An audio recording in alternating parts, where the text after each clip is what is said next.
Pode ser? 2 minutos, feito.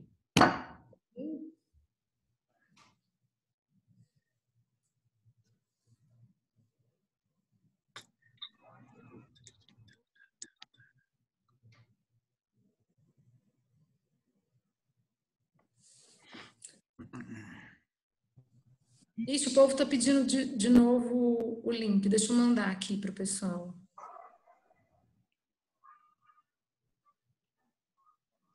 Celso, qual que é a pegada daquele paper que você mandou? Que viu que tinha uma mutação ali acho que foi aonde? Na Califórnia, né? Eu acho que basicamente eles estão mostrando que tem uma deleção grande, você viu? 27 bases, né? Mas eles não entraram muito na questão funcional, né? Digamos assim, terapêutica ou de transmissão. Acho que foi mais uma descrição, né? Que esses papers que estão saindo agora, né, Esper? Tudo uma coisa de 2 páginas, né?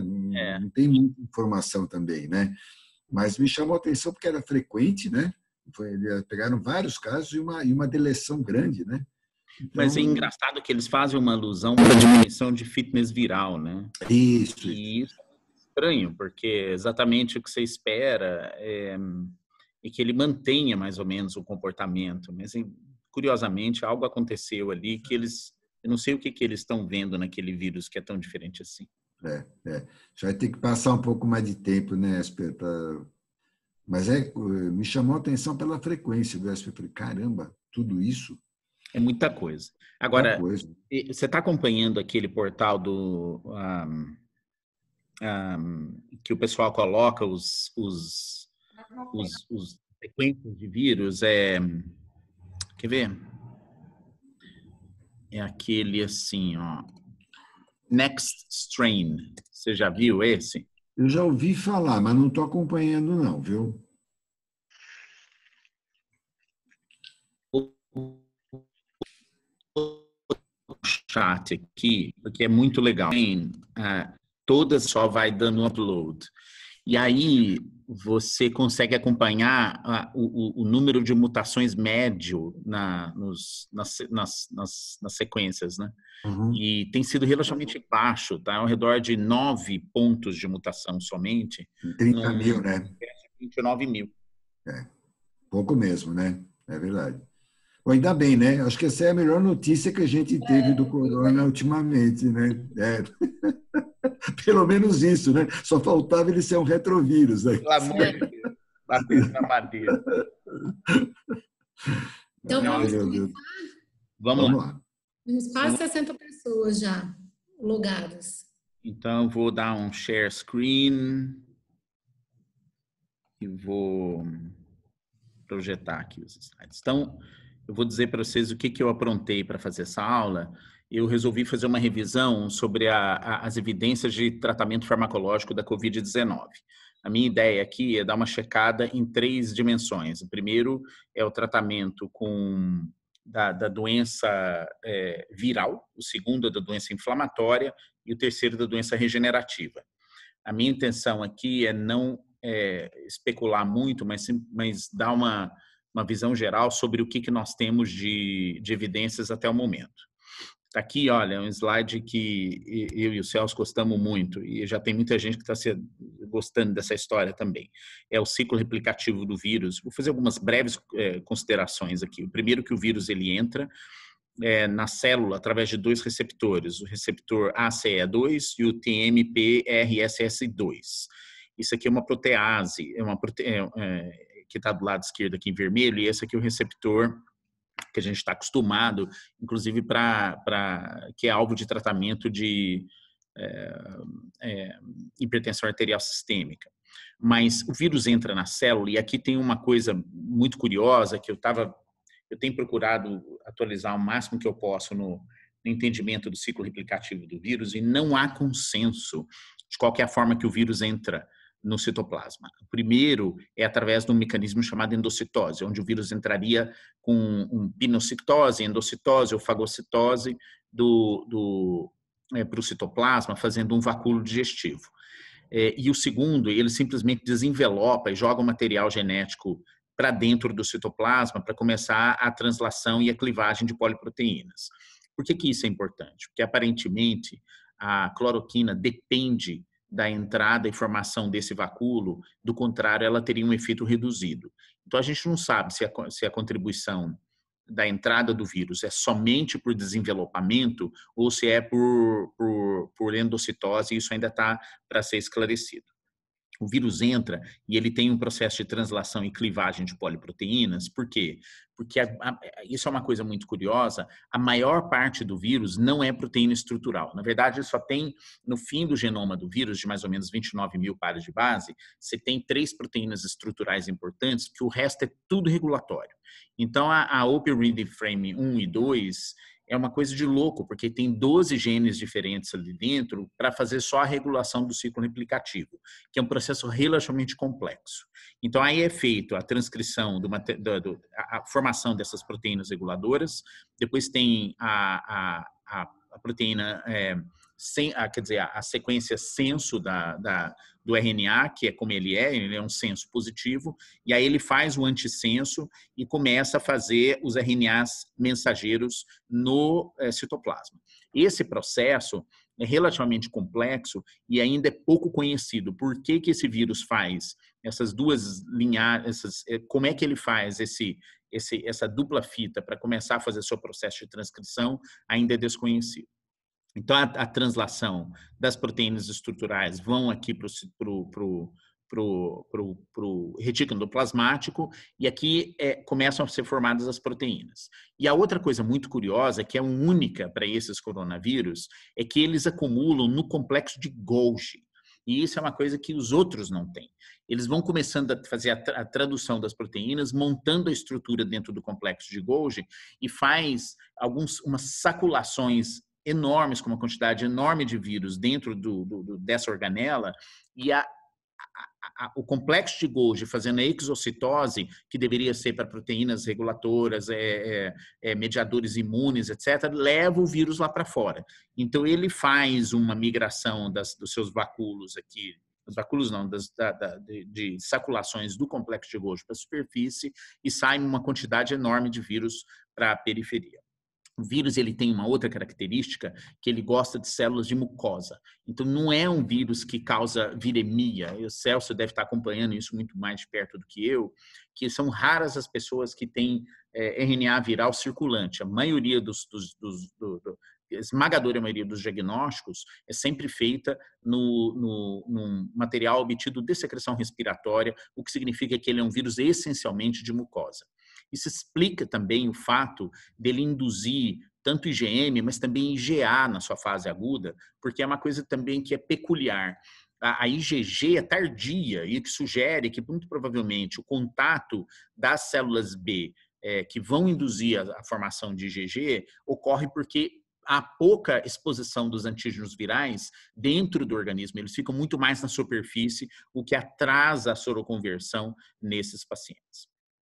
Esse aqui é um desenho muito bonito que saiu nessa revisão na Nature Reviews Immunology faz mais ou menos uma semana, que eles tentam fazer uma linha do tempo com o processo imunopatogênico da infecção viral. Então, vocês estão vendo aqui na superfície das células da mucosa, isso aqui é via respiratória, outra vez aquele ciclo que eu expliquei para todos, e isso faz com que o vírus comece a se multiplicar aqui. O que acontece com essa célula infectada? Ela sofre um processo de piroptose, que ela entra num metabolismo tão intenso que ela pode entrar em morte celular por causa de exaustão do seu sistema. Essa exaustão acaba desencadeando uma série de mediadores que vão estimular células T, monócitos e macrófagos que vão migrar para o local e tentar combater o vírus. Aqui eu quero chamar a atenção de muita gente, de todo mundo, que muita gente acredita que a principal célula envolvida na patogênese, quer para o bem, quer para o mal, são os macrófagos, e especialmente os macrófagos alveolares. Quando eles desempenham um papel adequado, eles conseguem eliminar o vírus, eles conseguem limpar o sistema, às vezes antes mesmo de aparecer anticorpos neutralizantes altamente potentes. O que sugere que devem ter um papel de imunidade inata muito significativo na patogenia. Por que isso é importante? porque a observação que a gente tem visto, que somente adultos, especialmente idosos, desenvolvem doença, na sua grande maioria, sugere que as crianças e adolescentes e adultos jovens devem ter algum comportamento do sistema inato que os favorece no combate ao vírus. Isso não deve ser carreado por carga genética da pessoa, mas alguma coisa relacionada a um processo que ainda preserva a resposta inata de forma adequada, faz a ponte para uma resposta adaptativa de forma adequada e consegue eliminar o vírus. Esse aqui seria o exemplo de alguém que vai mal.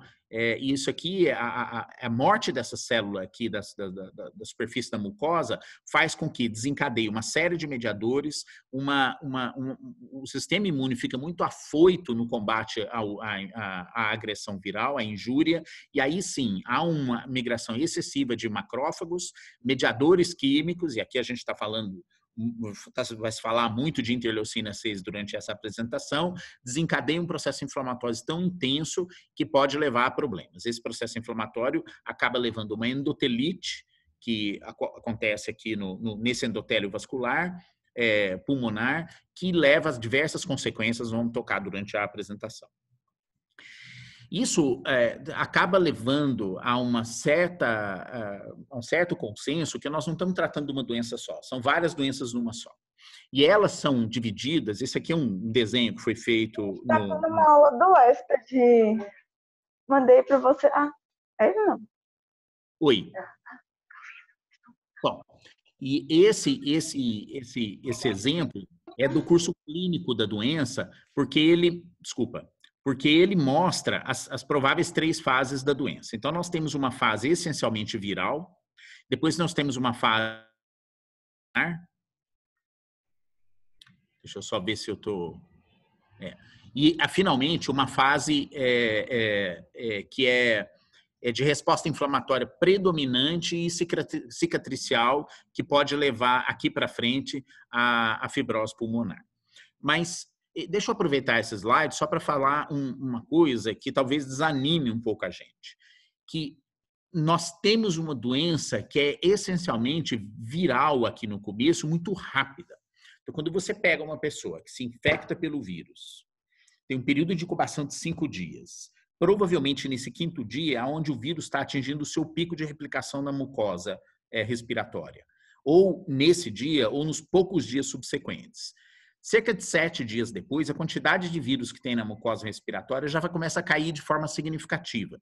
Embora a gente saiba que as pessoas que têm doença grave têm uma carga, uma quantidade de vírus maior na via respiratória comparado com aqueles que resolvem a infecção, a gente sabe que o que se estabelece essa segunda fase é o processo inflamatório.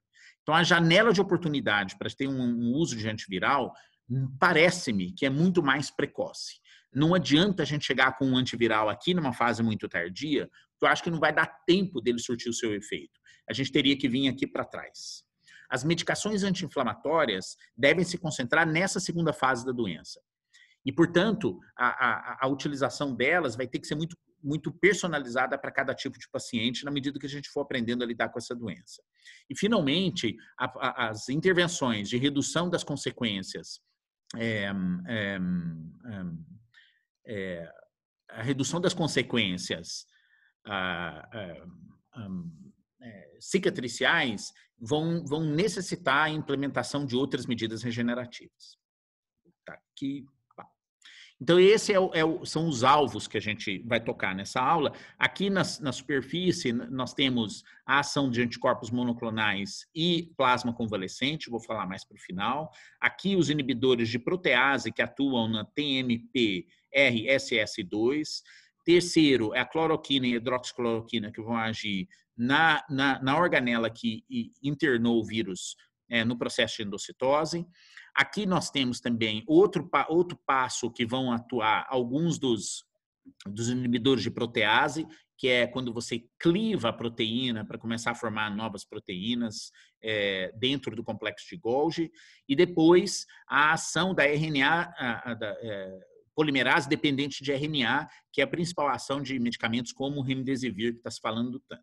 E a outra vez aqui, olha o complexo de Golgi acumulando vírus para processo de exocitose. Então, vamos falar primeiro dos antivirais. Então, eu pintei aqui de preto os que eu não vou tocar. Primeiro, a atazanavir e ritonavir, que só tem ensaios, resultados in vitro. A ivermectina, que não tem nenhum estudo clínico ainda realizado, também só observações in vitro. A nitazoxanida, que também mostrou in vitro uma ação antiviral, mas ainda nós não temos estudos. Então, não vou tocar no assunto dessas 3 aqui. Se vocês quiserem, eu faço um comentário sobre essas 3 durante a nossa discussão. Eu vou falar da cloroquina, do favipiravir e do galidesivir. Primeira, cloroquina, lembrando que o efeito dela é na formação dessa estrutura depois da endocitose. Qual que seria o principal objetivo? Seria o efeito antiviral. E veja, a cloroquina é utilizada como antiviral desde os anos 90 para diversas doenças. Então, a gente já tentou tratar a infecção por HIV, chikungunya, hepatites virais, dengue, ebola na África e agora veio a Covid-19. Sim, Zika aqui no Brasil, se falou muito de cloroquina no começo da epidemia em 2015 e agora a Covid-19. Então, o efeito principal que a gente percebe é que a cloroquina tem um efeito in vitro para a grande maioria dos vírus. A dúvida que a gente tem é se isso se traduz num efeito in vivo. Mas a gente não pode esquecer que ela tem outras propriedades. A primeira delas é um efeito de imunodulação, que é o objetivo final no tratamento para doenças reumatológicas e autoimunes, e um efeito antitrombótico, porque durante muito tempo se usou cloroquina para fazer profilaxia de doenças inflamatórias, de trombose pós-operatória em cirurgias ortopédicas. Então, muita gente traz o argumento que não só você teria um efeito antiviral, como você teria um efeito imunomodulatório da segunda fase da doença, e esse efeito antitrombótico também poderia ter o seu lugar por causa dessa demonstração mais recente da endotelite e formação de microtrombos no leito pulmonar. Então, vou primeiro começar nos resultados favoráveis. A gente tem um estudo pequeno que foi publicado há algumas semanas, que comparou pessoas com doenças leves na fase inicial, 31 indivíduos tomando hidroxicloroquina, 31 indivíduos não tomando hidroxicloroquina, da dose de 400 miligramas por dia por 5 dias de uso. E eles observaram, de fato, uma recuperação melhor naqueles indivíduos que tomaram hidroxicloroquina. Então, vocês vejam que a melhora foi significativa em 38,7% das pessoas de uma forma geral, mas 61,3% que tomaram hidroxicloroquina versus 16,1% que não tomaram. Aqui a ressalva que, embora tenha atingido uma significância marginal, a casuística é relativamente pequena e a gente precisa levar esses resultados com a reserva desses números. Mas o que eles chamam muita atenção, que essa melhora foi inclusive tomográfica no acompanhamento das imagens pulmonares desses pacientes. Outro estudo que mostrou um resultado favorável foi o uso de hidroxicloroquina numa amostra retrospectiva na China. Eles não definiram a dose de hidroxicloroquina, eles mostraram que teve uma queda de IL-6 no grupo tratado com hidroxicloroquina, e aqui nós estamos falando em 568 pacientes graves com relação de ventilação-perfusão menor que 300. Então, vejam só. Aqui começam a aparecer alguns problemas desse estudo, que nesse grupo são 520 indivíduos que não tomaram hidroxicloroquina e 48 que tomaram hidroxicloroquina, o que torna esse balanceamento dos dois grupos um problema, mas eles tiveram 18,8% de mortes no grupo com hidroxicloroquina. E aqui o problema do grupo sem hidroxicloroquina. Eles descrevem quase metade das pessoas morrendo. Então, aqui eu tenho a desconfiança que há um viés de seleção para pacientes graves nesse grupo que não recebeu a medicação. Embora o gráfico aqui de diferença de sobrevida entre os dois grupos é bastante significativo. Outra vez, um estudo retrospectivo, portanto, ele não é controlado, que mostrou um potencial benefício da hidroxicloroquina. Agora começam os resultados desfavoráveis. O primeiro deles é um estudo publicado numa revista chinesa, que eu só consegui ler o resumo, porque ele está tudo em chinês. São 15 indivíduos que receberam hidroxicloroquina, 15 sem hidroxicloroquina, numa forma mais leve da doença, e não teve efeito na melhora clínica dos pacientes. E um segundo estudo, que está em plataforma aberta, publicado em 21 de abril, que mostra 3 grupos de pessoas, hidroxicloroquina 97 pessoas, hidroxicloroquina mais azitromicina em 113 e sem nenhum dos dois, 158. Esse estudo aqui foi feito, é o estudo retrospectivo do Veterans Affairs.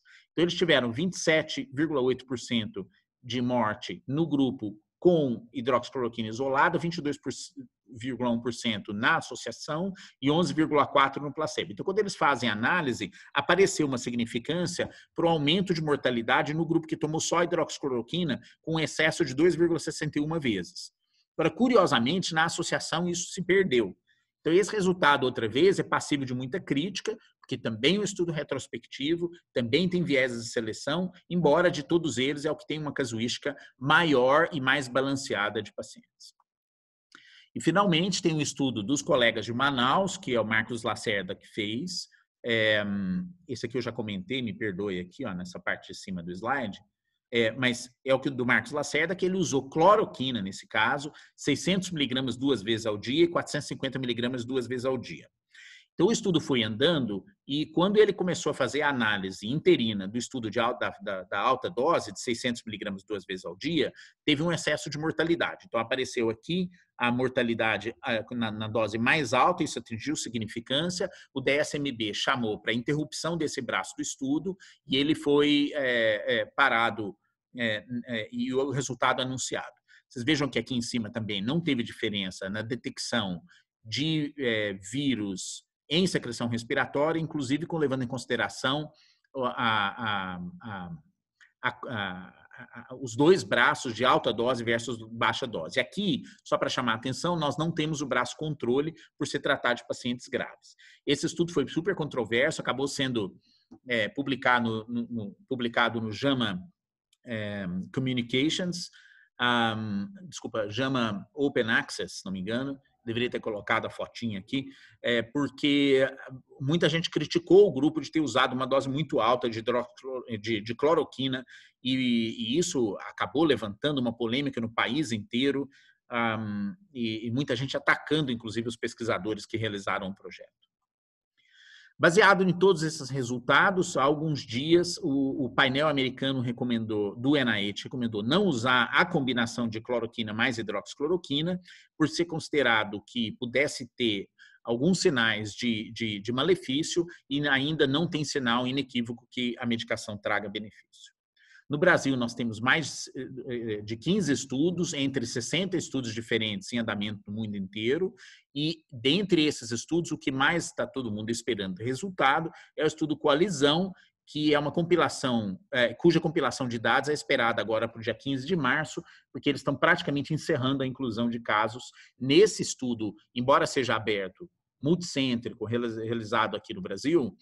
Existe o braço placebo e a gente vai ter condição de ter uma ideia mais clara se a cloroquina funciona ou não funciona. Como profilaxia está sendo também estudado, tem um estudo aqui no Brasil que está avaliando a profilaxia da hidroxicloroquina. E aqui a grande questão daria tempo para ela concentrar no intracelular e permitir com que tenha o seu efeito? Então, a gente não sabe essa resposta, tem muita gente fazendo a especulação que deva ser testado. Então, o pessoal da Itália gosta muito de hidroxicloroquina, eles estão chamando para estudos com profilaxia. E a gente montou, com a coordenação da Vivi, aqui no HC da Faculdade de Medicina da USP, um estudo que é uma coorte observacional. O que se trata? É o acompanhamento de pacientes reumatológicos que já estão em uso crônico de hidroxicloroquina, antecedendo a pandemia de Covid-19, e a nossa ideia é verificar o que impacto isso tem na ocorrência de Covid-19 nesses pacientes, comparados com contactantes domiciliares que estão também vão ser convidados a participar do projeto. Outros estudos estão em andamento assim, tem um da Sociedade Brasileira de Reumatologia, com 3.000 pessoas em vários centros no país, mas o estudo da sociedade tem, embora seja uma casuística bem maior, eles têm o problema que é só avaliação à distância. Então, ao que me conste, não tem coleta de amostras para fazer estudos soro epidemiológico pré e pós-acompanhamento. Vamos para a próxima droga, que é o favipiravir. É um inibidor também de RNA, polimerase dependente de RNA. Só tem um estudo publicado na bibliografia, que é comparando 116 pessoas com favipiravir e 120 pessoas com Arbidol, que é uma outra medicação. E nesse caso, eles não viram diferenças no desfecho clínico. Então, vocês estão vendo aqui que a recuperação clínica foi parecida nos dois grupos, mas aqui a ressalva de que não há grupo placebo. E aqui, o que eles viram, que a febre e a tosse recuperou mais rápido em quem estava tomando Arbidol comparado com o favipiravir comparando com o Arbidol. O que significa que ele tem um efeito, parece ser um efeito discreto, mas outra vez aqui falta mais estudos para a gente fazer a comparação, para tirar a conclusão que isso vai funcionar ou não. É uma medicação que tem patente da Fuji. Alguém está fazendo algumas marcas aqui. Eu vou parar de mostrar a tela, vou mostrar de novo, que aí sai.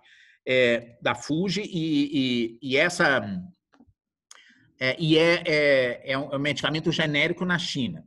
Então, no Japão, eles liberaram o uso da medicação e está sendo utilizado, mas a gente não sabe sob qual critério naquele país.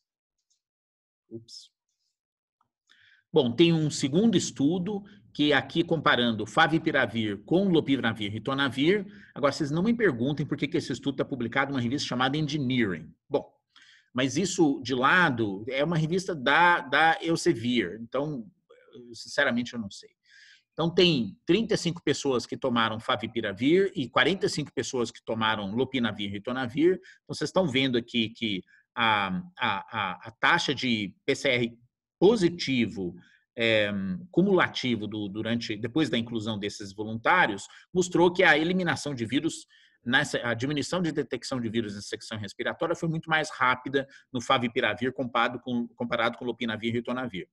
E aqui vocês estão vendo a melhora da tomografia de tórax foi maior no grupo que tomou favipiravir comparado com lopinavir e ritonavir, sugerindo, outra vez, que nesse aqui tem uma vantagem do braço com favipiravir versus lopinavir e ritonavir. Vamos agora para o remdesivir, lembrando que é a medicação do momento, todo mundo falando disso.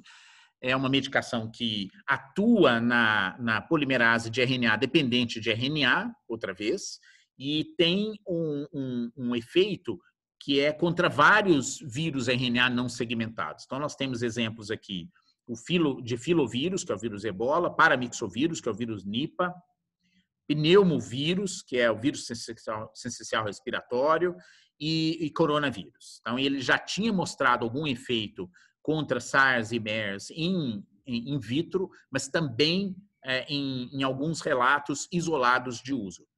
Então, vocês estão vendo aqui qual que é a molécula. Essa aqui é a adenosina monofosfato. E o remdesivir, o que faz? Ele simula uma adenosina monofosfato e entra na ação da RDRP para bloquear a cadeia de produção de material genético pelo material transcrito do vírus. Então, o primeiro resultado veio nesse estudo de uso compassivo de remdesivir, publicado no New England. É um estudo feito pela Gilead, desculpa que eu fiz um erro de digitação, não é Glaxo, é Gilead. E o remdesivir foi um antiviral de largo, como eu falei, é um antiviral de largo espectro, que mostrou um resultado que não foi tão impressionante dentro desse projeto. O que eles descrevem aqui? Que teve uma mortalidade de 18% na coorte que eles analisaram nesses pacientes, que são aproximadamente 60 e poucos pacientes, nesse estudo de acesso expandido. Aqui uma curiosidade é que quando esse estudo foi publicado, vocês observam que não tem nenhuma contribuição brasileira. Aliás, não tem contribuição fora do primeiro mundo. Estados Unidos, Europa, parece que tem alguns poucos pacientes no Japão, mas a razão disso foi que a Gilead decidiu não expandir o acesso ao remdesivir para nenhum país na América Latina. Mas eles decidiram investir ainda nos projetos que iam em andamento nos Estados Unidos. O próximo projeto são 2 estudos prospectivos feitos na China, e aqui é o resultado de um desses 2, que é um estudo feito com remdesivir para adultos com doença grave. Esse estudo na China incluiu, numa relação 2:1, remdesivir e placebo, e vocês observam que na taxa de melhora cumulativa não houve diferença dos dois braços. Eles ficaram praticamente superponíveis. Não só isso, como a carga viral de secreção respiratória, tá certo? Ao longo do tempo de acompanhamento, foi praticamente igual nos dois braços de estudo. O que isso aponta é que, para esses casos na China, com doença muito grave, o remdesivir não teve seu papel. Mas, no mesmo dia que foi publicado esse artigo na Lancet, o Anthony Fauci fez um anúncio, no dia 29 de abril, no Salão Oval da Casa Branca, junto com outras pessoas que vocês estão vendo aí, reconhecendo rapidamente, que ele anuncia que o estudo feito, financiado pelo National Institute of Allergy and Infectious Diseases nos Estados Unidos, com, se não me engano, são mais de 1.000 pacientes colocados, teve uma tendência de redução de mortalidade. Ele apresentou isso com um certo entusiasmo e dizendo também que já tinham entrado no Federal Drugs Administration, que é o FDA, com um pedido de liberação do remdesivir para uso como tratamento padrão da Covid lá nos Estados Unidos. A gente não tem acesso a esses resultados ainda.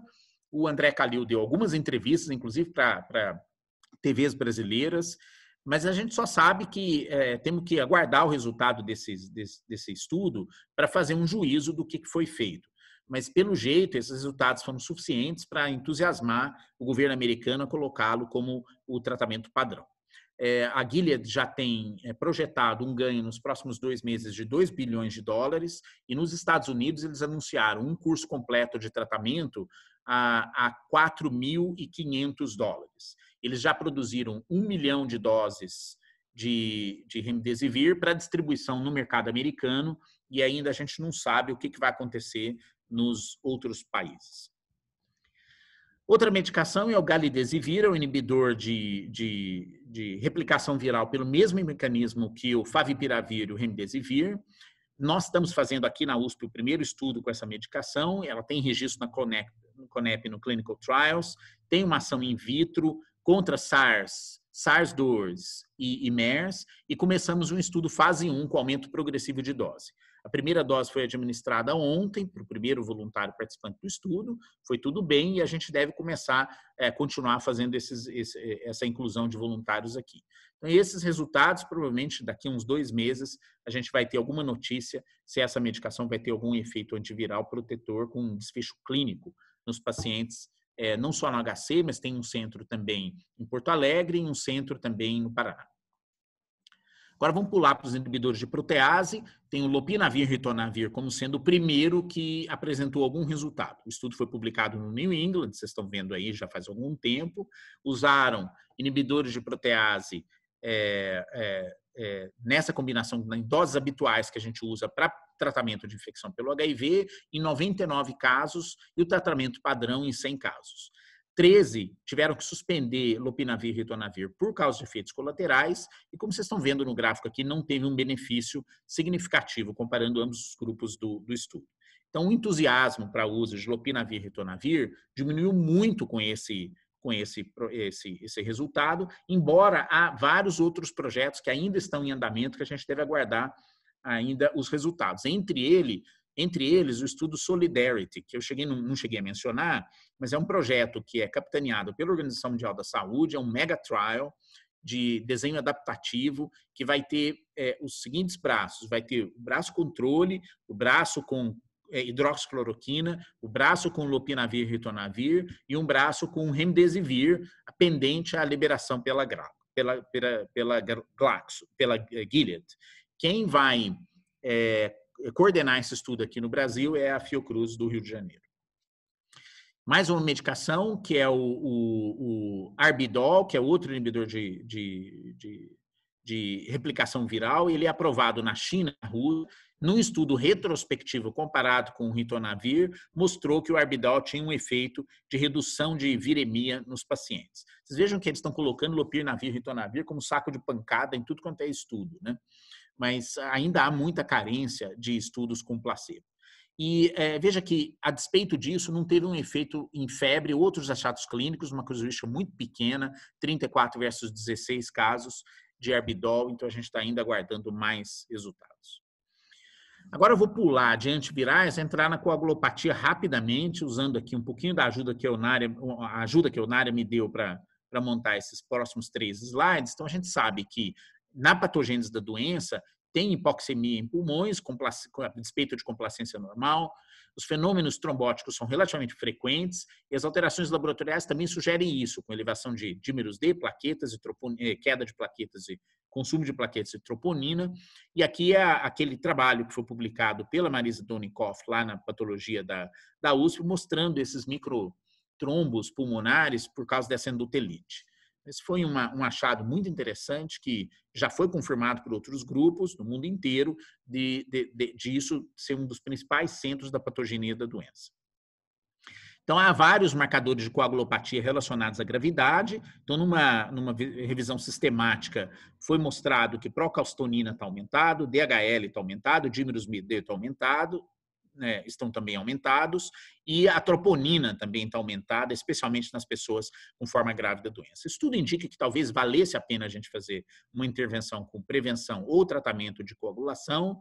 Então, a conduta já tem sido posta de fazer profilaxia nos pacientes com doença moderada.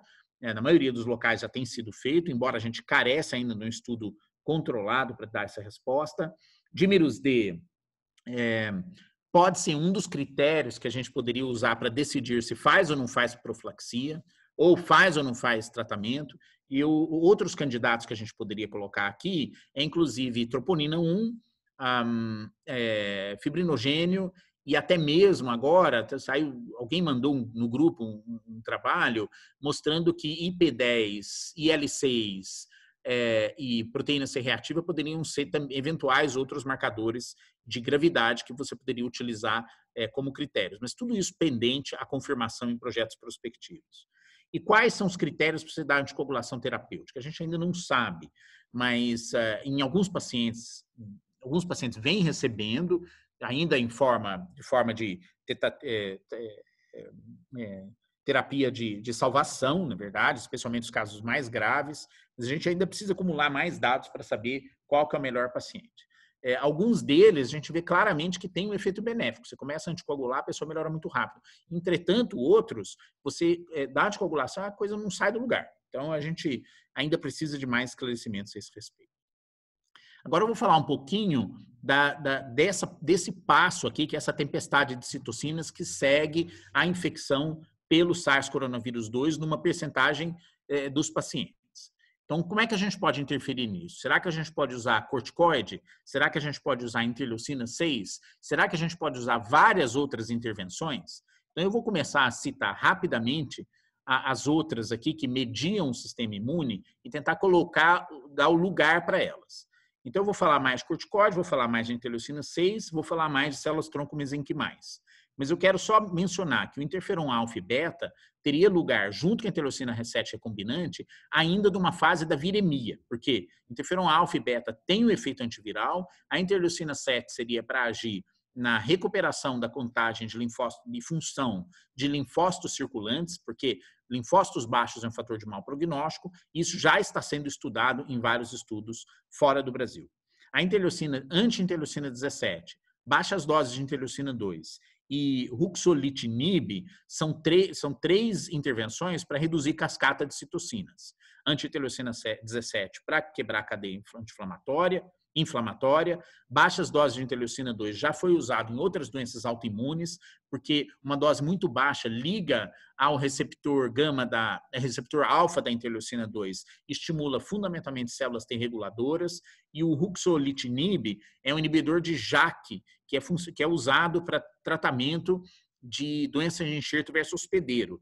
E isso poderia ser uma forma de você também reduzir, que é um mecanismo parecido, não só do processo inflamatório, mas o processo pró-trombótico associado à doença de enxerto versus hospedeiro.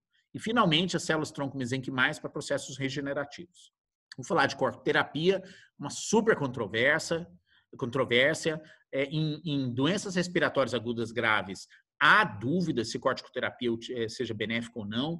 Vários estudos com diversas etiologias de drags mostraram efeitos diversos, alguns melhores, outros piores, mas de uma forma geral, sempre há uma discreta tendência de benefício. Mas, em 2009, a gente teve uma má experiência com a gripe suína. Então, tive muita reserva de começar a usar para os pacientes da Covid-19. Em Covid-19, o único estudo que a gente tem, que é uma coorte retrospectiva observacional na China, mostrou um benefício da metilprednisolona. São 201 pacientes, usaram em tempos diferentes a metilprednisolona, em doses variáveis, e eles apontam que houve uma redução de risco de morte no grupo que recebeu metilprednisolona. Mas, outra vez, esse aqui é uma evidência fraca de benefício.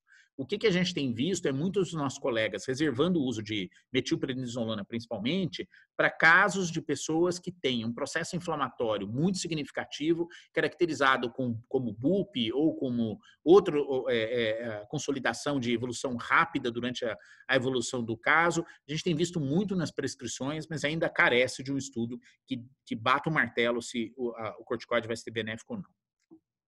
Agora eu vou entrar na interleucina 6 para lembrar a todo mundo que é um fator de mau prognóstico.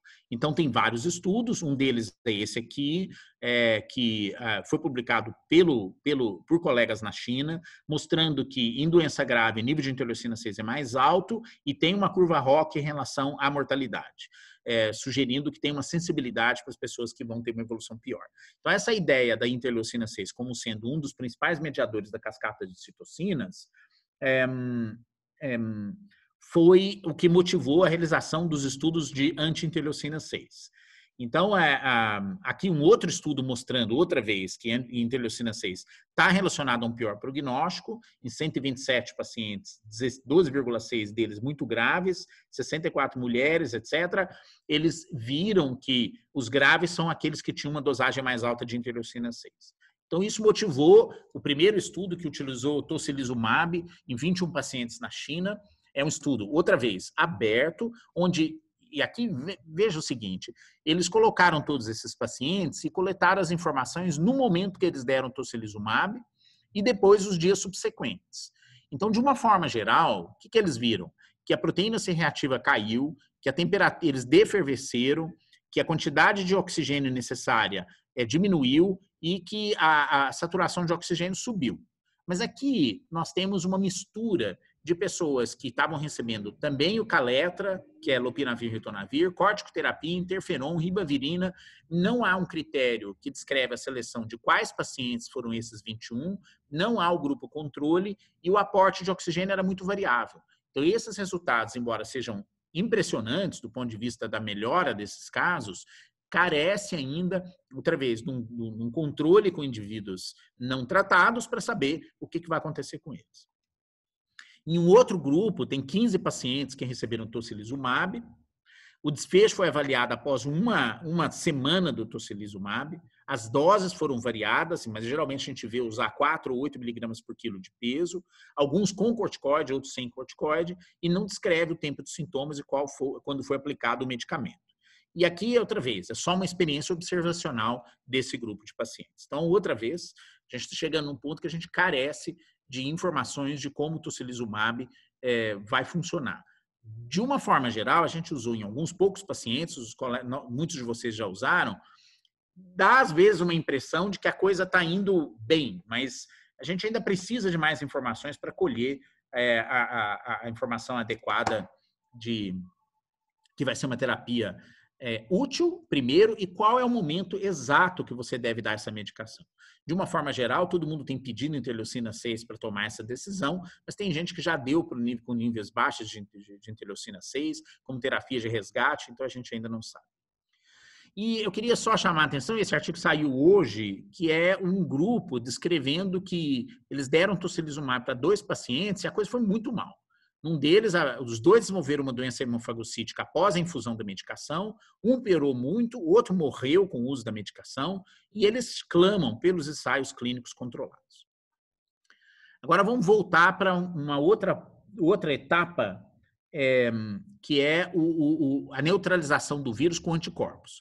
Então, vocês estão vendo que isso funcionaria nesse passo do vírus grudando no receptor, seria com a utilização ou de plasma convalescente ou de anticorpos monoclonais. Você impediria a ligação do vírus à célula, neutralizando, então, a sua capacidade replicativa. Então, tem uns desenhos bonitos aqui que o Lúcio Gama me mandou lá do Vaccine Research Center. Esse aqui é a proteína spike na superfície, o receptor ACE2, e aí para você impedir essa ligação de acontecer, você usa os anticorpos monoclonais, aqui olha, eles grudam aqui em diferentes sítios da spike do coronavírus, impedindo a multiplicação. Bom, então qual que seria a ideia? Você tem um paciente que teve coronavírus, ele recuperou, e ele começou a produzir anticorpos neutralizantes no sangue. Então, você coleta o plasma e faz ou o tratamento, e aqui super controverso, a profilaxia. E depois, se vocês quiserem, na discussão, eu posso discutir um pouco mais isso. Então, quando administrar? Então, a gente ainda não sabe quando administrar. Mas uma coisa que a gente tem levado muito em consideração em relação à terapia com plasma convalescente, e são vários resultados. Esse aqui é um deles que compila o crescimento de anticorpos neutralizantes após o início da doença em 175 pessoas que tiveram infecção por Covid-19. Todos eles com doença leve. Então, observe o que acontece. A gente tem um acúmulo de anticorpos neutralizantes, cada vez em títulos mais altos, isso aqui em escala logarítmica 2, a partir do 12º dia. Então, quando você chega numa pessoa que está nessa fase mais avançada de doença, com 16 dias, 20 dias, notem que praticamente todos já têm anticorpos neutralizantes. Então, a Miriam fez um experimento aqui no Sírio, onde ela coletou amostras, é um experimento piloto ainda, mas ela coletou amostras de 10 pessoas que estavam na UTI do hospital. Todos eles acima de 12 dias após o início dos sintomas, todo mundo entubado. Qual que foi a nossa surpresa? Os 10 pacientes tinham altos títulos de anticorpos neutralizantes no sangue. Então, muito provavelmente, o uso de plasma hiperimune deve se concentrar justamente na fase de viremia e não na fase da doença já estabelecida com inflamação pulmonar grave, depois de pelo menos 10 dias. Tem 5 estudos em andamento já publicados na literatura, todos eles são estudos descritivos que utilizaram plasma convalescente em pacientes com Covid-19 e os resultados são variáveis. Mas aqui, outra vez, nós não temos os controles adequados para fazer essas correlações. Agora, o que chama atenção é que desses pacientes todos que foram descritos nesses 5 trabalhos, 10, 15, 17... 21, 27 pacientes, não foram descritos eventos adversos. Então, se serve para alguma coisa essas séries, servem para dizer que nós temos a possibilidade do uso de plasma hiperimune, plasma convalescente, de uma forma relativamente segura nesses pacientes. Então, isso motivou vários projetos que estão sendo feitos no Brasil. Então, tem 5 projetos na plataforma Brasil, um no Einstein, que também inclui o Sírio e alguns outros locais, está sendo expandido para outros locais. Tem também estudos no Rio de Janeiro, em Ribeirão Preto, mas de uma forma geral, esses estudos são todos abertos. Você escolhe uma pessoa candidata, recebe o plasma hiperimune. E o que a gente fez? Sob estímulo aqui do Ministério da Ciência e Tecnologia, Inovações e Comunicações, a gente montou um estudo com 5 instituições, que é o HC da USP, o HC de Ribeirão Preto, a Unicamp, o Sírio-Libanês e o Einstein, para incluir 120 pessoas em 3 braços. Braços sem tratamento com plasma convalescente, um segundo braço com dose menor e um segundo braço com dose maior de plasma convalescente. Quem está coordenando esse estudo, fazendo a coordenação médica do estudo, é a Alice Song, que vai estar na CONEP agora, a gente está esperando a primeira avaliação deles para começar nas próximas 1 ou 2 semanas nesses 5 centros, e a gente vai incluir pacientes até 12 dias após o início dos sintomas. Quer dizer, o rastreamento tem que ser feito até 10 dias após o início dos sintomas para ele receber o plasma no máximo até 12. Por quê? Porque é respeitando aquele período que esses anticorpos neutralizantes ainda não apareceram. Mas agora, o que seria o mundo ideal? Se a gente tivesse esses anticorpos neutralizantes prontos na geladeira. Você não precisar ter que é colher plasma de ninguém, cujo título de neutralização é variável, e a gente pode comentar mais sobre isso depois, mas ter um anticorpo pronto. E quando foi domingo saiu esse trabalho que descreve o primeiro dos anticorpos neutralizantes monoclonais. Esse anticorpo foi produzido por pesquisadores da Holanda e da Alemanha, mas principalmente o grupo de Groningen, Rotterdam, e eles conseguiram achar um anticorpo que, acompanhe aqui comigo este gráfico aqui, olha. Isso aqui é a percentagem de infecção na placa, e aqui é a administração do 47D11, que é um anticorpo monoclonal que eles isolaram e produziram in vitro. Vocês observem aqui, você tem infecção em 100%, aí ela vai caindo na medida que você vai concentrando o anticorpo, e aqui, olha, em 50%, você está precisando de cerca de 1 micrograma por ml de anticorpo. Ou seja, é uma concentração com um efeito muito bom antiviral, mas o problema é que você precisa de uma concentração alta do anticorpo. Tem muitos laboratórios que estão desenvolvendo anticorpos, vários nos Estados Unidos, vários na Europa, virou uma corrida ao ouro para quem consegue um anticorpo melhor.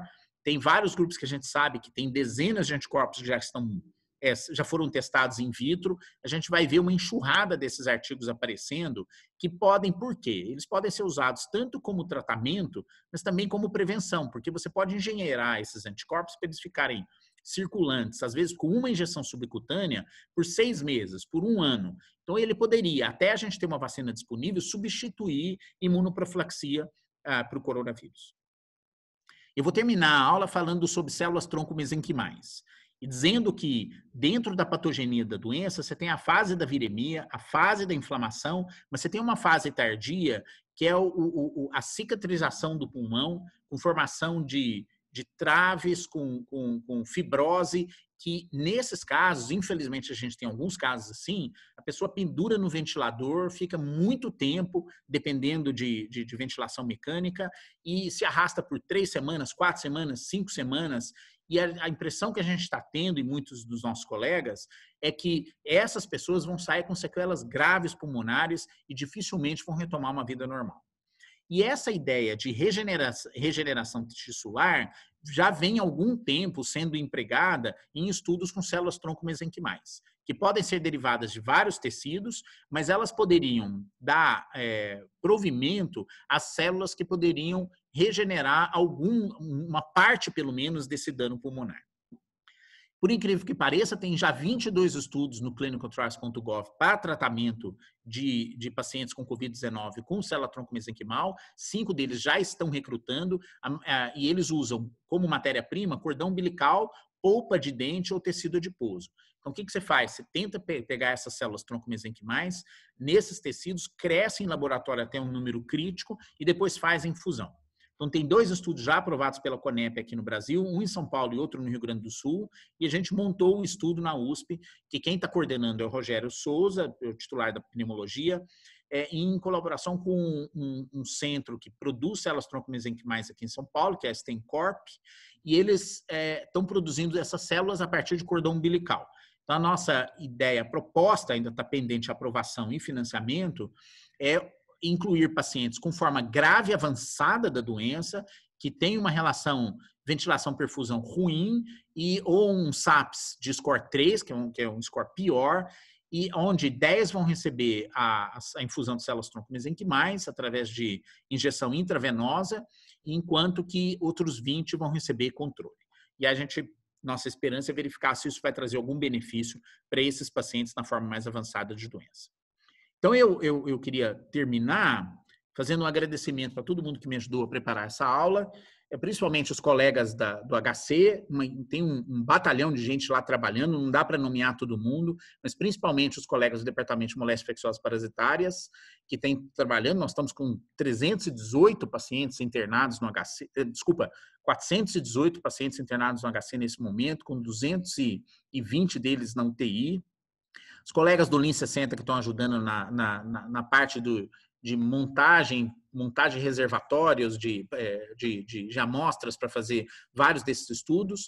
O Lúcio, meu amigo lá do Vaccine Research Center, por ter me ajudado com uma parte da apresentação desses anticorpos monoclonais e da patogenia do uso deles. O Ministério da Ciência, Tecnologia, Inovação e Comunicações por dar os recursos para o projeto de plasma convalescente, e vários dos meus colegas, que muitos deles estão aqui nessa sala, que me ajudaram a montar alguns desses slides. Vou parar por aqui e abrir para quem quiser descer o pau.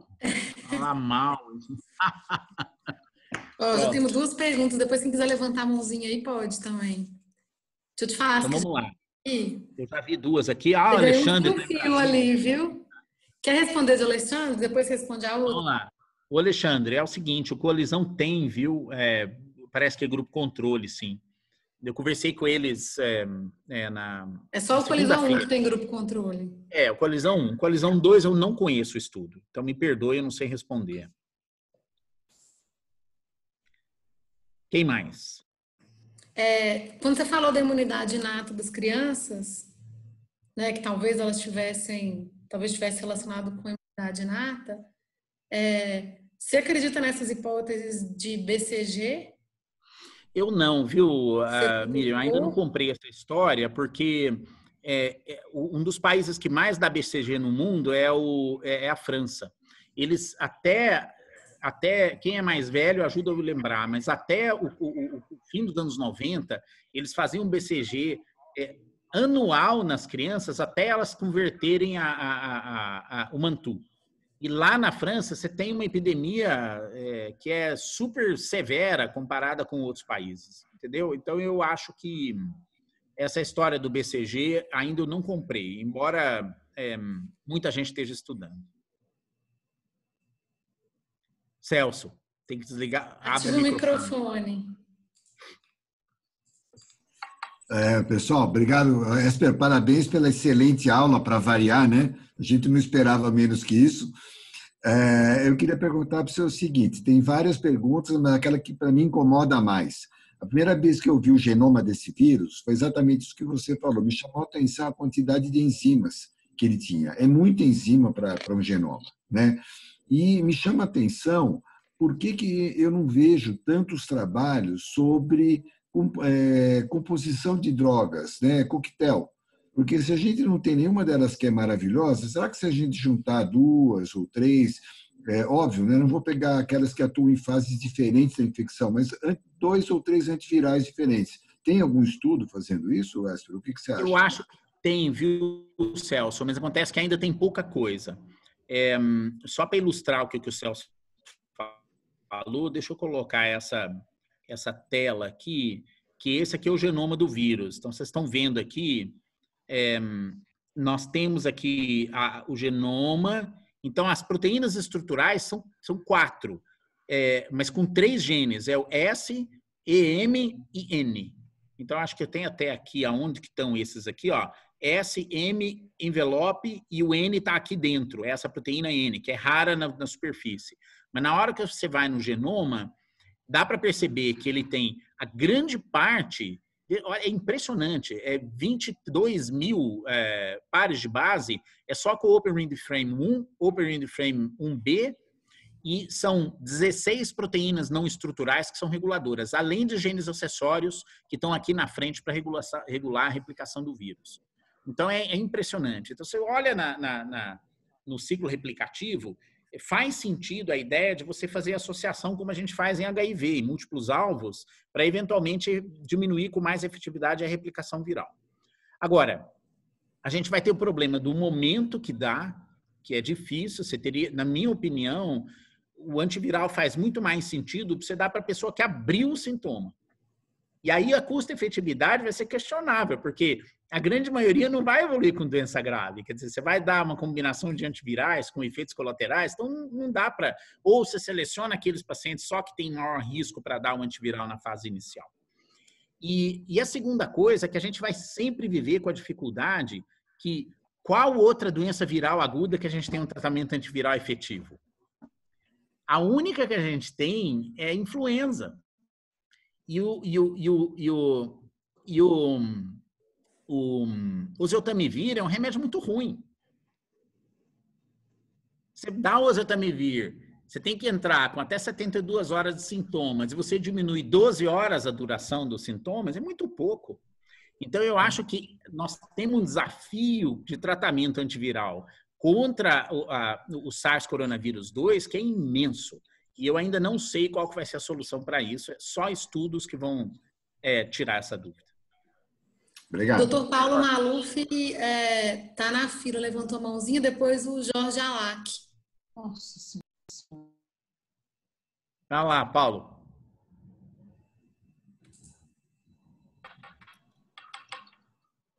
Paulo, abre o microfone, querido. O que eu estou tentando fazer. Bom, alô, eu estava tentando. Pois, já deu. Bom, boa tarde, eu sou Paulo Taufi Maluf, eu sou pediatra, então não estou na linha de frente e o que eu conheço é só de leitura, eu não conheço nada, então eu tenho muita dúvida. A primeira delas é o problema nosso é menos, talvez, a infecção viral, mas principalmente a resposta do hospedeiro. Isso. Então, esse esforço em encontrar um antiviral eficaz, será que ele não deveria dar lugar a um esforço maior para encontrar agentes que interrompam ou rompam esse processo de hiperinflamação? Essa é a primeira pergunta. Então, primeira pergunta, vale a pena lutar por um antiviral se a resposta é muito mais, ela é grave e talvez independa do vírus? Segunda pergunta, dentro dessa... Esse nome é horrível, hein? Cascata de interleucina. Não ser usado, vai ser abandonado. Mas você citou aí a interleucina 6. A interleucina 6 ela se eleva em qualquer quadro infeccioso. É Né? verdade. Ela se eleva, ela é marcador de infecção. Eu me lembro anos atrás que tentaram fazer um anticorpo anti-proteína C reativa, caríssimo, não serviu para nada. Então, não sei se a interleucina 6 é um alvo bom, mas a interleucina 1, e isso já ouvi trabalhos, o uso de anakinra, parece que existe alguma coisa promissora. Terceira pergunta. Bicha, tanta pergunta que eu até me confundi. Vai com essas aí. Vamos lá. O processo de inflamação. Eu acho que você tem razão, Paulo. E diria mais, é possível que a gente cause, para essa fase da epidemia, onde a gente está pegando mais os pacientes graves, alguma coisa que bloqueie a cascata inflamatória seja mais útil do que até um antiviral, porque a gente ainda não está pegando, nós não temos nem teste para pegar todo mundo que está numa fase precoce da doença. Mas eu acho que eu não dispensaria uma coisa em detrimento da outra. Acho que são linhas que têm que caminhar paralelas, eventualmente elas têm que ser associadas, dependendo, da mesma forma que a gente raciocina de associar antivirais, talvez um antiviral e um modulador de resposta imune possa ser útil. Então a gente tem que ainda trabalhar com esse raciocínio nas duas frentes. Sobre a interleucina 6, eu acho que você tem razão, viu? O uso de tocilizumab foi tentativa e erro, se você pensar bem. As pessoas viram que é um processo inflamatório agudo. Eu concordo com você que ele está aumentado em tudo quanto é doença inflamatória. Você se lembra, Paulo, que quando a gente estudava meningite, um dos principais marcadores de meningite bacteriana, por exemplo, é a IL-6 aumentada em líquor. E várias outras doenças são assim. E na medida que a gente vai aumentando o número de marcadores disponíveis, nós estamos vendo uma série de outros mediadores que também estão aumentados. IP10, PCR, dímeros D, ferritina, tudo isso. Então, eu acho que fazer um alvo racional vai ser fundamental. Lembre-se que todos esses bloqueios, você paga um preço. Então, quando você diminui uma resposta de um setor do seu sistema imune, pode ser que você induza uma outra doença. Então, isso tem que ser muito controlado. E o exemplo foram aqueles 2 casos de pessoas que tiveram... acabaram morrendo de doença por causa do uso do tocilizumab. Se a gente sabe se é associado ou não, nós não temos certeza ainda, mas isso tem que ser visto com muito cuidado. Doutora Alac, depois, né, depois a doutora Nise fez uma pergunta ali também por escrito, mas doutora Alac primeiro. Bom, em primeiro lugar, assim, o Esper é meu irmão, a gente está juntos aí nisso. Eu, como sou urologista, meu interesse é na interação dessa doença com a função testicular, e nós estamos estudando isso, e reprodutiva, e hormonal. Mas assim, eu queria só, já que tem tantos alvos de tratamento e tudo ainda um pouco confuso em termos de resultado, não seria uma estratégia, eventualmente, já que os fatores de risco e cofatores de piora estão sendo mais clarificados, tentar fazer uma estratégia de acordo com cada paciente, de acordo com cada fator de risco que ele apresenta, Esper? Então, a gente sabe que a obesidade, por exemplo, tem ganhado bastante expressão, apesar de não estar tanto na literatura ainda como fator de complicação e de óbito. Então, não seria uma estratégia você, o cara tem cardiopatia, tem isso, tem aquilo, então, nesse caso, vamos entrar mais cedo com essa estratégia. Não seria mais uma coisa mais interessante do que fazer um grupo enorme de isso versus aquilo e ver o que está acontecendo? Acho que seria mais prudente e mais até cost effectiveness, né? Você está coberto de razão. E olha, eu estava conversando isso com o pessoal do Coalizão. Eles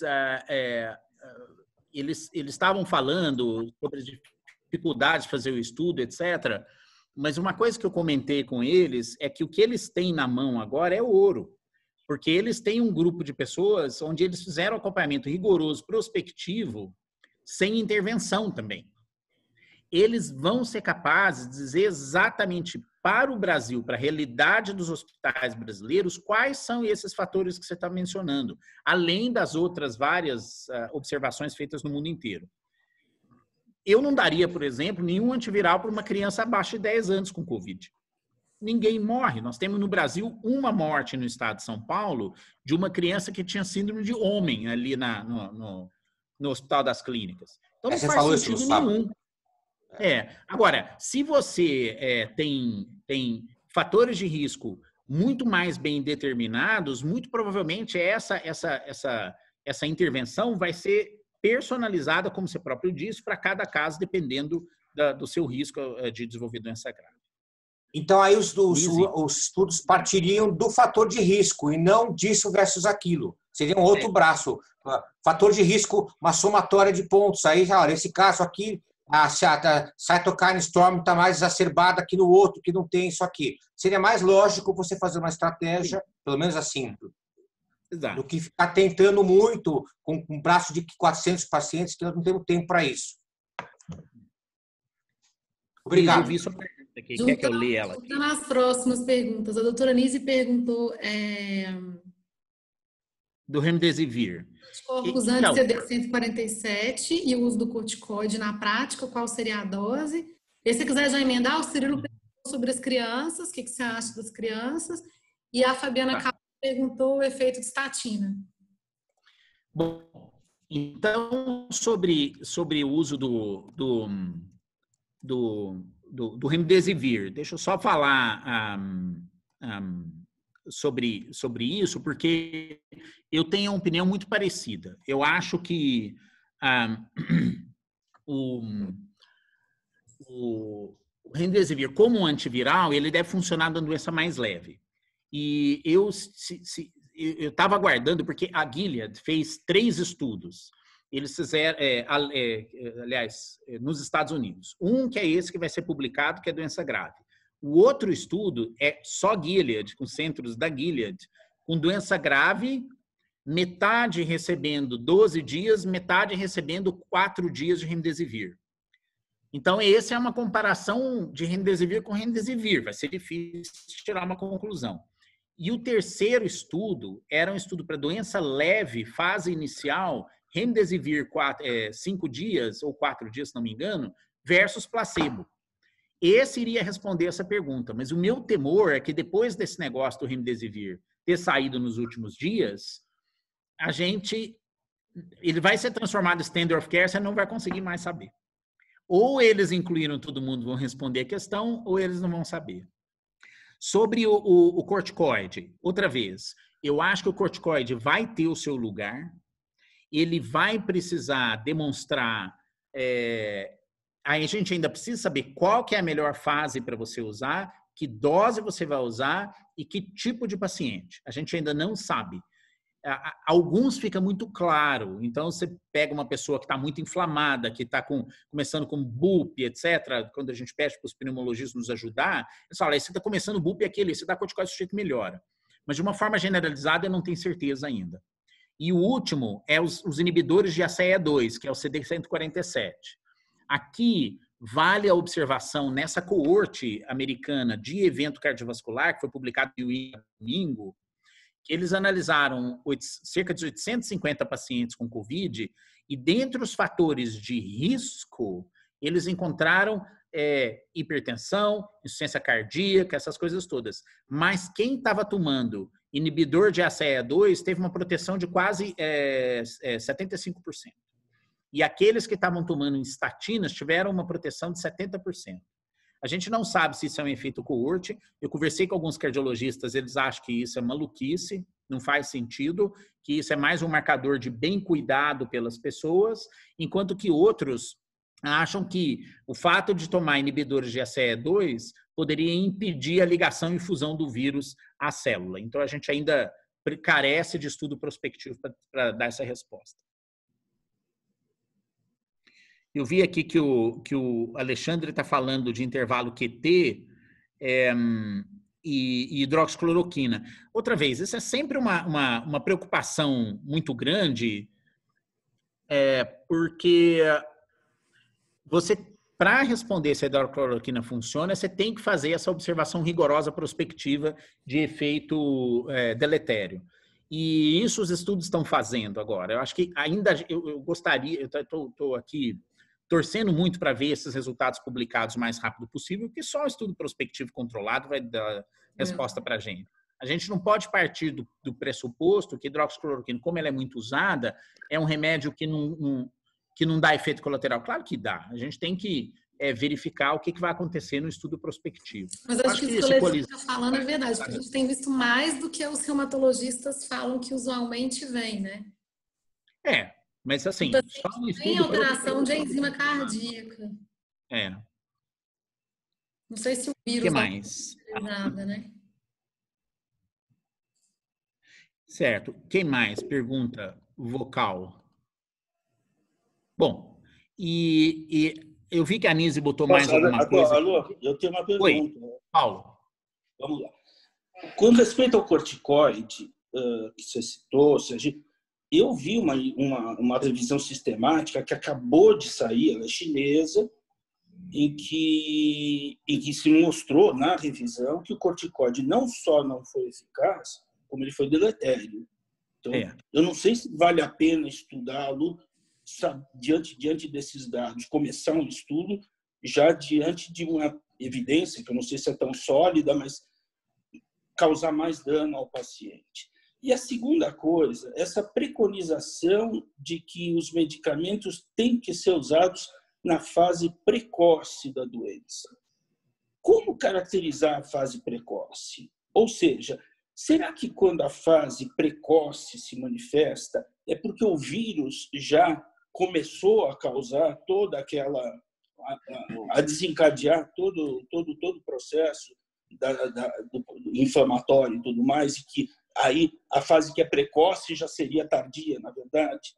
E critérios para estabelecer, para dizer este paciente está numa fase precoce. Existe alguma lista de critérios para a gente somar e dizer, bom, aqui vale a pena tratar ou aqui não vale a pena? Olha, esses pontos são super importantes. O corticoide, eu tenho críticas parecidas com a sua a respeito. Agora, o que a gente tem que sempre levar em consideração é que é preciso da evidência. Os estudos estão andando e eu gostaria muito de ver os resultados com o estudo de corticoide. Um desses estudos de corticoide está sendo feito, inclusive um braço deles no sírio-libanês. Eu acho que, outra vez, tudo leva àquela discussão de qual é o melhor momento para utilizar. Sobre a fase precoce, eu acho que eu colocaria o divisor de águas da diminuição da viremia e aumento de anticorpos, que é ao redor do 10º dia. Então, esse é o momento onde, seguramente, a resposta imune inflamatória e humoral já se estabeleceu. Tanto é que os estudos que a gente tem desenhado de intervenção precoce com efeito antiviral, a gente tem focado nesse grupo até o 10º dia de sintomas. Como é o que a gente fez no plasma convalescente, que deve começar em breve. Se a gente está certo em 10 dias, se deveria ser 7 dias, se não deveria ser 5 dias, a gente não sabe, Paulo, mas eu acho que é razoável imaginar que até o 7º ou 10º dia, que é quando a gente vê aquela deterioração, é o intervalo que a gente tem para interferir com a ação antiviral. Só fazendo propaganda não, né? A reunião da semana que vem, a gente combinou de ser revisão. A primeira reuniãozinha dessa que a gente fez, que no começo era bem pititica, né? E agora a gente bateu 104 pessoas. O Leonel está aqui no grupo, eu vi que ele está ali. Ele fez uma revisão junto com o PP da UTI sobre o uso de corticoide em Covid-19. Foi super legal. A gente pediu para eles atualizarem. E daí, na semana que vem, a gente vai fazer a discussão da revisão que eles vão atualizar sobre corticoide de Covid-19 e a gente vai falar sobre ECMO também. A gente vai chamar o pessoal da UTI para falar sobre ECMO também, quem quiser participar. Deixa eu responder a pergunta do Cirilo aqui sobre crianças. Cirilo, eu vou projetar isso aqui, ó. Olha só, esse é o boletim de hoje do Estado de São Paulo. Então, vocês estão vendo aqui a distribuição de número de casos confirmados em azul e a distribuição de óbitos em vermelho. Dá para ver claramente que o pico de diagnóstico é entre 30 e 39 anos, enquanto que de criança é muito baixo. Por que é baixo em crianças? Porque não existem, muito provavelmente que não tem sintomas, a gente não faz diagnóstico aqui. Mas o que eu quero chamar a atenção de você é essa tabela de óbitos. Então, você veja, de 2.313 óbitos, nós temos em menores de 1 ano, 2 óbitos em criança abaixo de 10 anos. Esse segundo apareceu de ontem para hoje. E 8 óbitos em crianças de 10 a 19 anos. O resto é tudo em adulto. Tudo em adulto. O que sugere que a patogenia em crianças é muito mais, super mais branda, né? Eu não sei se você quer falar alguma coisa específica, mas essa que é a impressão que eu fico com esses dados aí. Esper. Oi. Parabéns Cirilo. pela apresentação. É que a gente parece que tem visto um pouco mais prevalente. No Incor tem 2 crianças, uma teve parada hoje pela manhã, saiu da parada, e tem possivelmente o 3º caso. Então, são 3 casos num hospital só, entende? E o Santa Marcelina, o pessoal do Santa Marcelina, até a gente entrou na CONEP para ver se consegue aprovação de um estudo em crianças, com o pessoal da pediatria do HC. Parece que está mais prevalente no Brasil. Não sei se é condições socioeconômicas, educacionais. Outro dia eu passei na rua assim, tinha um senhor com uma criança, uns 2 aninhos no colo, bebendo pinga, que eu brinco, é pinga delivery, né? O cara fica na porta do bar bebendo a pinga, né? E uma criança cheia de adultos do lado. Pode ser, será que é alguma questão socioeconômica? Isso me preocupou bastante. Eu não sei. A minha suspeita, Cirilo, é que a maioria dessas pessoas que têm doença grave quando elas são jovens é que tem alguma condição predisponente que a gente não conhece ou não fez diagnóstico. No Incor são cartopatas, né? Então, então, a gente tem que olhar isso com muito carinho. E a segunda coisa, pode ter uma predisposição genética à Covid-19. Eu sou muito cético em relação a isso, por ver que a doença se concentra em idosos, porque a carga genética não muda. Mas deve existir alguma predisposição, que é uma pequena minoria, e aí essas se apresentariam nas crianças, que ainda dependeria da idade. Mas eu acho que a gente precisa compilar esses dados com muito cuidado para tirar uma conclusão disso. Parabéns. Miriam, parei de tossir, viu? Na outra aula eu não conseguia nem falar de tanta tossir, como eu estava tossindo. Ah, verdade, estou vendo que você parou, é verdade. Que bom. Com corticoide ou sem corticoide? Sem nada. Não deu para dar aula de tanta tossir. Mas está sendo excelente as apresentações. Ô, Esper, deixa eu te perguntar uma pergunta minha, que eu não sei se Você acha que a gente vai ter porque a gente teve o surto de sarampo ano passado, né? Você acha que a gente vai ver alguma coisa diferente, pensando em todas as alterações imunológicas que o sarampo causa, né? Que as pessoas sugerem que acontece por 2 anos, nessa subpopulação que teve sarampo? Pensando que vai ser uma epidemia em cima da outra? Não dá para saber, mas seria uma coorte interessante para ver, né? Agora, o que eu acho que vai acontecer com esse negócio de redução de mobilidade é que a maioria das doenças transmissíveis vão diminuir, né? Então, a gente vai ter redução de sarampo, de gripe, de cisticercal respiratório, de tudo. Porque do jeito que você prende um vírus, você acaba prendendo muitos outros. O pessoal do Sabará estava falando que o PA deles está anormalmente vazio, de vírus respiratório. Meu filho, 4, nunca tinha ficado 1 mês inteiro sem o nariz escorrer. Nós, no Sírio, que normalmente vemos nessa época tudo lotado, estamos também absolutamente vazios.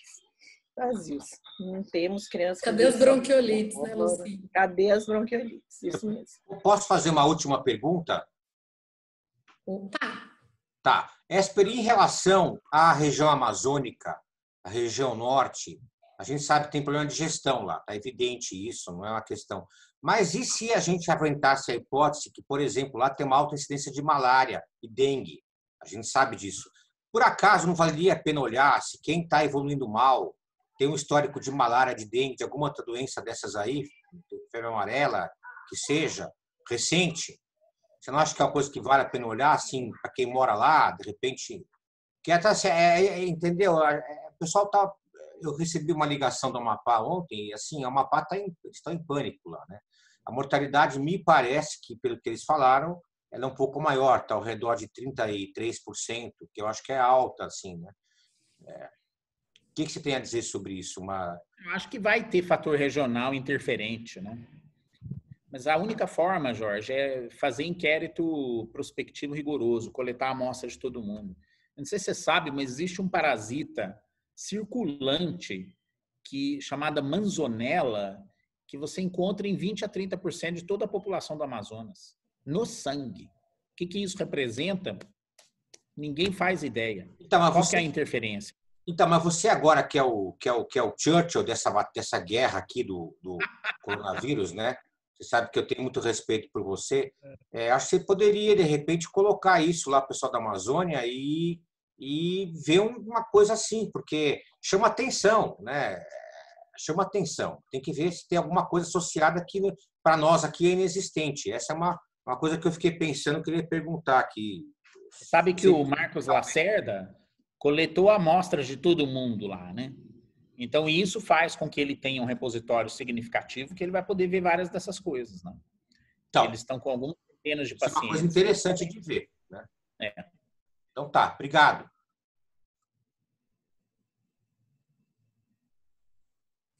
Gente, eu combinei de mostrar como está terminando nosso tempo. A Maura vai mostrar o fluxo aqui do Hospital de Diagnóstico e Isolamento só na próxima aula da semana que vem, tá? Aí quem quiser participar também, a gente vai tentar distribuir o convite mais amplo, em vez de ficar só no grupo dos infectos e dos pneumas, que acho que funcionou, né, Esther? Acho que é legal ter mais gente no grupo, né? E aí a gente compartilha com vocês o convite para a aula da semana que vem, tá bom? Sobre corticoides, sobre ECMO. Obrigada, viu, Esther? Arrasou para variar. Obrigado. Parabéns, pessoal.